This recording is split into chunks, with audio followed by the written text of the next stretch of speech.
Hello. In this case, I'm gonna be showing you how to configure a contract, right, in Ationet, and all the parameters involved in that contract. So, as you may know, every fleet operation has three main actors, right? The issuer, the merchant, and the fleet company, right? The customer in this case.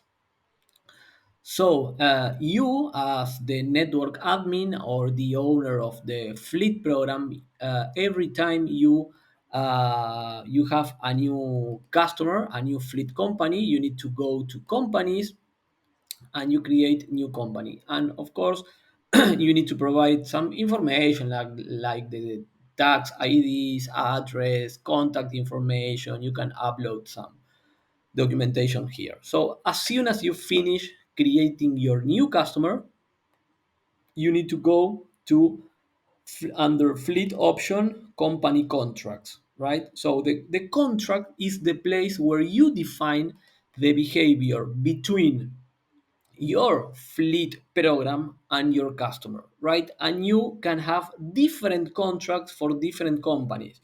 You can also have more than one contract for one company, right? So, of course, the first thing that you need to do is to select the company this contract is going to belong to, right? So then you need to define the start date of the contract and the duration.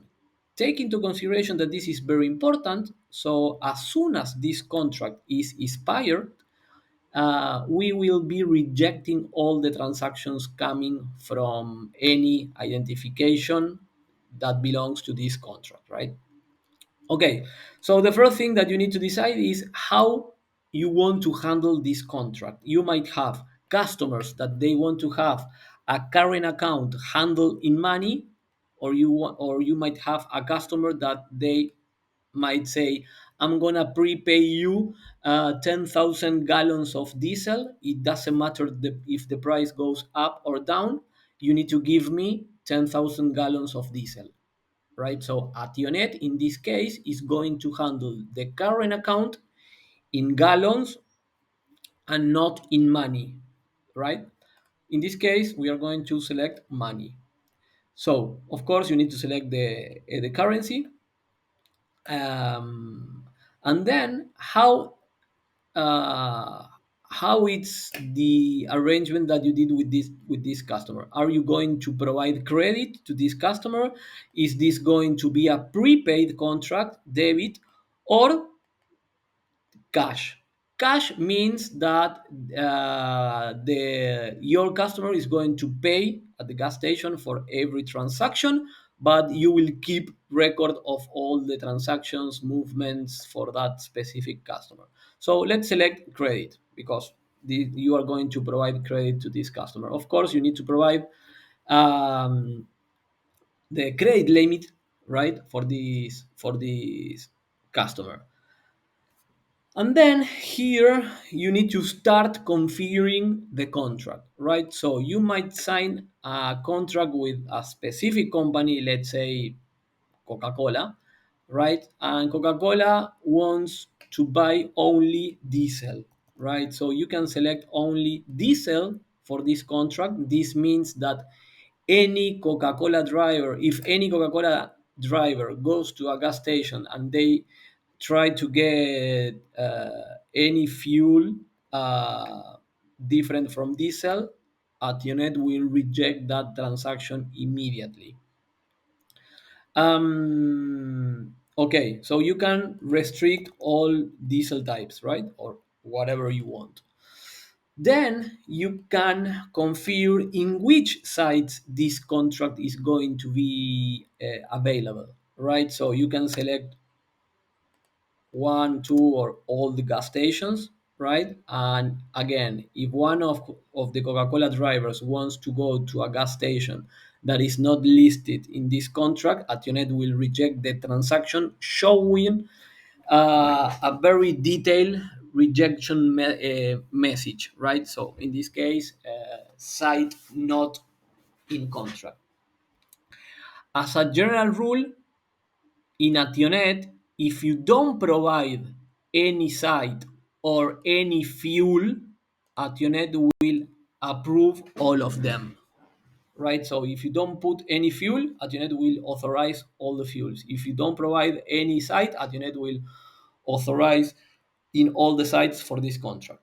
Then you can decide to provide a different price for this company, for Coca-Cola, and you can say, okay, for the diesel, the price for this contract is, I don't know, $2.65, and you can define also a specific site for this special price. I don't know, this site, right? And you can define also a date range, right? So this specific price is for this product, for this customer, and between these two dates. And you can add this. Okay, let's select this one, this date. I don't know.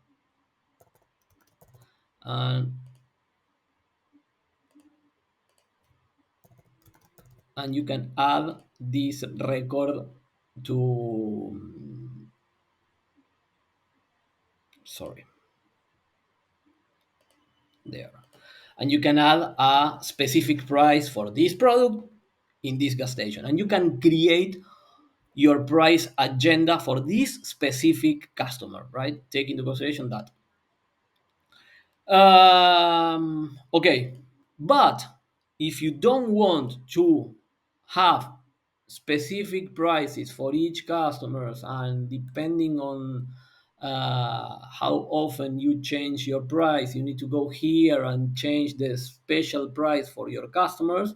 Instead of configuring a fixed price, a fixed special price for your customers, you can go to modifiers. How this works? We take into consideration the pump price, right, coming in each transaction, and we will apply a discount or a surcharge, right? A fee, basically.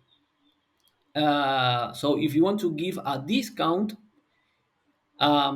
based on the pump price, you have three different type of discounts. A percentual, right? So I'm gonna give you 1% discount of the total transaction.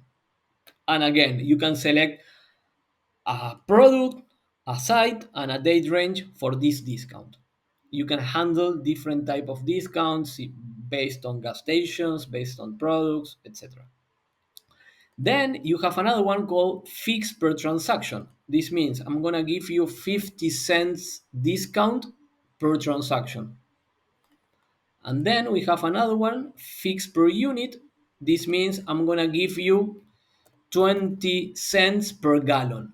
So Ationet will do the math real time online as soon as we receive the transaction, the completion. As soon as we receive the completion, we are going to take into consideration all the discounts configured here, and we will discount from the customer current account uh, the amount taking into consideration this discount, right? And the same applies for the fee. If you want to charge a little bit more your customer for whatever reason, you can do that also. As soon as you have all these configured, you can go to the billing part of the configuration, right? And the billing is where you define, uh, first of all, how often you are going to send a statement or an invoice to your customer, right? So you do this here, periodicity. You might have customers that they want to receive an invoice from you once a week, once a day, once a month. So, and you can have these, you can have different type of configurations, different type of invoicing periods per customer, right? So you might have one customer that you send an invoice at the end of the week, and you have another customers that you send the invoice at the end of the month. And Ationet will take care of all this process automatically without any human intervention. So let's say 1 week, right? Or 3 weeks or 2 weeks, whatever. So this customer, Coca-Cola, is going to receive a statement from Ationet, right, once a week. You need to define the cut time, right? Because if your network uh, covers more than one time zone, we need to know that, just to make sure that we will include or not, depending on the time and the site, some transactions. Um, Okay, you can select the cut day also. So if it's every week, you can select when, right? So I don't know, your customer wants to receive an invoice every week, but on Fridays. Okay, you configure that. And as soon as you click save, you have your contract already defined, and all the discounts or fees or special prices are going to be taken into consideration as soon as you click save. So every transaction that we receive from this moment are going to be considered part of this contract. So, and Ationet is constantly seeing and validating if there is a statement that needs to be produced, right? And if that's the case, we will grab all the information, all the transaction, all the discounts, all the fees, all the taxes, um, and we will produce a statement, right? So if you go to billing, under the billing menu, there is an option called statements, right? So we produce statements for the fleet company and also for the merchants, right? So the same process that I just showed you, it's for a fleet company, but the same process applies to a merchant. You, as the network, you need to send a statement to the merchant telling them how much money you are going to pay them for the fuel they gave to your customers, right? So Ationet can handle the company statement and the merchant statement the same way I just show you. So we are going to select a company statement, right? Let's click here. This will download a PDF file, and basically uh, this is the real statement, right? So this is the real statement the customer, your customer, is receiving, right? Of course, all the marketing information, logo, company information, it's customizable, right? So in the first page, we have all the company information. We have a summary of the movements done during this period. We have a summary of previous statement date, prior balance, payments if they were received. And then there is a section where you can cut this, put it in an envelope, and send a check. Sorry, your customer sending you a check to pay this. And from the second page onwards, we will show vehicle by vehicle or driver by driver, depending on how your customer configure their fleets, right? Transaction per transaction, daytime, the gas station, the product, the amount, the volume, taxes if apply, and a grand total at the end. So this is produced automatically by Ationet without any intervention. Of course, all this information that it's in the statement, it's also exposed uh, through APIs. So if you have an ERP system that you don't want to send this from Ationet and you want to send this statement or invoice from your ERP, you can make a very simple API call. You grab all this information and you send the statement or the invoice directly from your ERP system. Thank you.